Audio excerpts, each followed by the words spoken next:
inyuma yuko igisagara ca Uvira gifashwe n'inyeshamba z'igihugu cy'u Rwanda RDF, abenshi byaciye biba nk'umengo intambara zisa n'izihagaze mu karere, ariko nobabwira yuko intambara zakomeje ndetse abayicwa barakomeza kwicwa, abamugwa impunzi zirakomeza guhunga. Nababwira yuko impunzi nyinshi zikomeza guhungira mu gihugu cy'u Burundi, neza na neza guhera kuri no munsi ariko arahunga abava mu bice bigiye bitandukanye byo muri Sud Kivu, neza na neza muri territoire ya Fizi, akaba aribo bariko barahungira ngaha mu gihugu cy'u Burundi. Sivyo gusa, konvoi y'inyeshamba za RDF zazijanye ibigwanisho, ibifungurwa, avitayema muri rusange mu gisagara ca Uvira, bashoboye kugwa muri ambiscade ya FRDC, maze ibitari bike birahononekarira, n'abatari bake bashobora kuhasiga ubuzima. Ibiri muri no nkuru twabateguriye muri aka kanya, ariko imbere yuko tuyinjira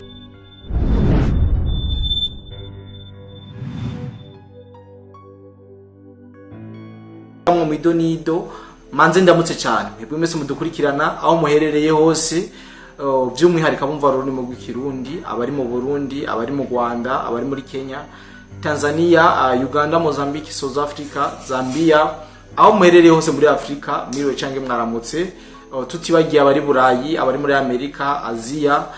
mu mpande zine z'isi, mwiriwe cange mwaramutse bivanye n'amasaha muriko muradukurikirana. Je mugiye kubana makino iganiro niko Dide Brako, tugiye kugaruka neza na neza muri leta ihanira intwaro rusangi ya Kongo. Abenshi twakomeje tukubaha amakuru y'ingene inyeshamba z'igihugu cy'u Rwanda RDF zashoboye kuba zigarurira kino gisagara kisanzwe gihanura ubibe cyane kiri mu marembo y'igisagara ca Bujumbura, akagasagara gatoyi ka Uvira. Abenshi ndazi yuko twagiye twabamenyesha uko vyagenze, uko vyifashe kugeza na n'ubu. Inyeshamba z'igihugu cy'u Rwanda ziracafashe kino gisagara, ndetse zikaba zaramaze no kuba zigaragara kuri frontiere igihugu cy'u Burundi gihana n'igihugu ca Kongo. Ariko si ivyo nje kubabwira vya Uvira, si ivyo nje gutebako, ahubwo reka tuyage kujanye na konvoi canke imodoka zitari zike z'igihugu cy'u Rwanda cizinyeshamba, aho zariko zirazana bimwe mu byo abasirikare bifashisha. Ndavuga ibifungurwa, ndavuga impuzu, ndavuga ibigwanisho, aho bariko baraza amakuru aba batanze imbere, maze coalition ya FRDC imera magabo iduza ziguye S25, ndetse imbere yuko ivyo byose biba habanje kuboneka drone yo mu bwoko bwa CH4 irikira zitajanye irikira kora patrouille, maze inyuma y'akanya gato baza kubona ziguye S25 iza iturira bimwe mu byo inyeshamba zari zigemuriye izindi nyeshamba zigenzi zazo ngaha mu gisagara ca Uvira. Twabwira yuko inyeshamba zitari nke z'igihugu cy'u Rwanda zashoboye guca zihasiga ubuzima maguru masha, ndetse none babwira mbari mu yo konvoi yose atanyeshamba nime y'igihugu cy'u Rwanda RDF yashoboye kuharokoka. Ibi biri mu marano makuru twashoboye kubatohoreza, ndetse abari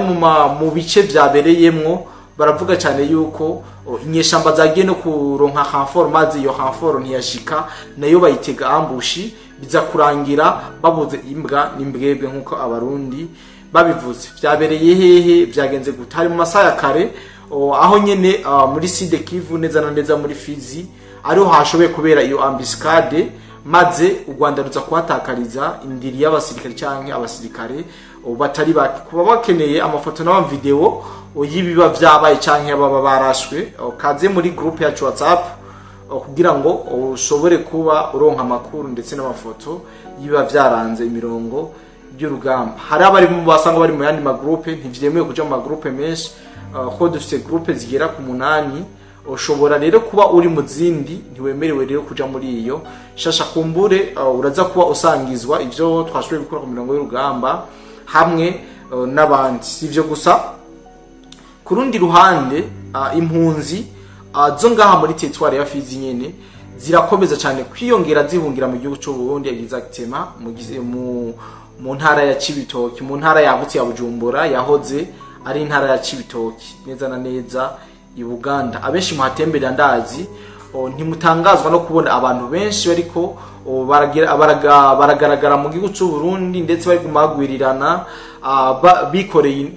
intekera bahungira mu gihugu cy'u Burundi, aho u Burundi buriko burabaha icumbi kubera ko ikibazo cy'umutekano muke uri kurarangwa mu bihugu byabo. Twabwira yuko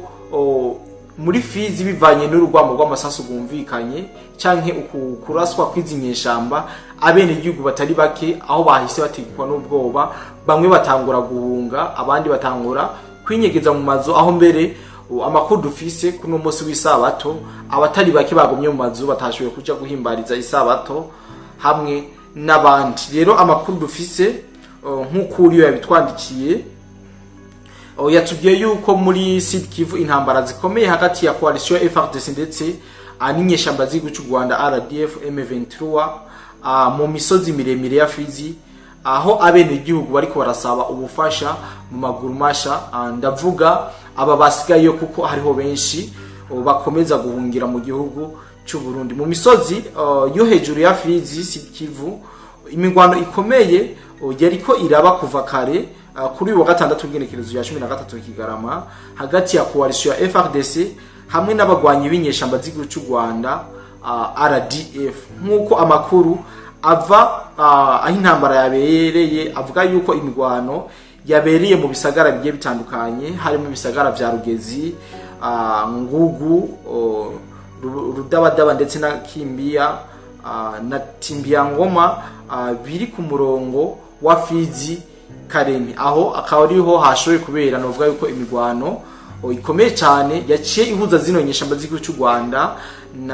na coalition ya FARDC. Amakuru ya mbere yavuye aho bivuga ko coalition y'abagwanyi igizwe n'abagwanyi ba M23 twigwaneho Red Tabara FNL yanza bampema, bavuga ko bagomba guprogressa bashike ikaremi naho bitwa ikindu banyuze mu misozi iri hejuru ya Sud Kivu. Murumva yuko inyeshamba zari zabivuze ava imbere yuko zifata Uvira, zavuze tuzofata Uvira hama duce dufata na Karemi. Ivyo bavuze basa n'abariko barabishira mu ngiro canke basa n'abariko barabigera, kuko ino migwano yabereye muri buno buco mvuze bwa Rugezi, Ngugu, Rudabadaba, Timbiangoma, nubuce buri mu nzira ugana Karemi. Rero amakuru dufise nuko zino nyeshamba zako ziragerageza kugira ngo zishike ngaho Karemi naho bitwa muri Kindu, banyuze mu misozi iri hejuru ya Sud Kivu, nubwo bitashoboye kuborohera. FARDC yaciye ibatanguza k'intambara kugira bahagarike izo nyeshamba z'igihugu cy'u Rwanda, aho intambara yari kirabera humvikanye amasasu menshi, yaba inkozi zito yaba inkozi zinini, ndavuga aya marase roketi n'izindi nkozi ziremye. Ahanini mu mwanya utari muto hashoboye kuvugamo inkozi zito arizo zashoboye kuba zigaragara mu iyo migwano. Bisobanura yuko umwanya munini bagwanye infanteri atabya amasasu canke amabombe byari birimo byo kugira ngo bashobore kwangiriza zino nyeshamba. Hamwe n'ubwoba bwinshi mu bene gihugu muri ivyo bisagara, abene igihugu benshi bagumye mu mazu, abandi bahunze nkuko nako ndabibabwira. Murumva yuko umutekano wo muri Fizi ugiramiwe cyane nyuma yuko inyeshamba z'igihugu cy'u Rwanda RDF zigaruriye kino gisagara ca Uvira mu buryo bweruye. Abanyagihugu hamwe n'abategetsi bo ku rwego rwo hasi basavye leta ya Kinshasa yuko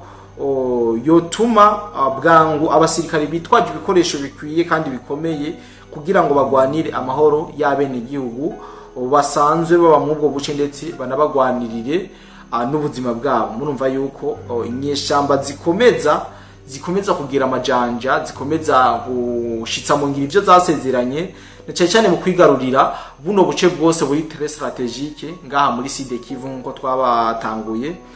Tuza turebabwira amakuru novuga yuko muri Fizi ari karavugwa nayo ndetse no mu bibaya bya Rusizi hakibonekeza neza yuko umwanya n'umwanya hashobora kwaduka intambara. Ibimenyetso vyerekana ko intambara ishobora kuvuka biriko biraboneka, kuko ugereranije kuraba hariho amakamyo yatwitswe ndetse n'amazu yasambuwe, hamwe n'ibindi byinshi byashoboye kononekara ngaha mu kibaya ca Ruzizi, aho inyeshamba zikomeza gufata uwo zibonye zose zimwagiza yuko ari umuwazarendo canke ari umusirikare wo mu Burundi. Ibi nibiriko birabera ngaha muri buno buce. Inyeshamba zamaze kuba zigarurira 5-5 abene gihugu basigaye mu gisagara ca Buvira abene gihugu basigaye mu bice bigiye bitandukanye ndavuga za Ruvungi za Sange za Kiribaho ndese ibice byose byafashwe n'izinyeshamba ntabwo batekaniwe umutekano si wose ibintu bimeze nabi cyane aho mbere umwanya n'umwanya dushobora kumva abatari bake bishwe nkuko vyabaye muri Rucuru novuga yuko ariho hapfiri abantu benshi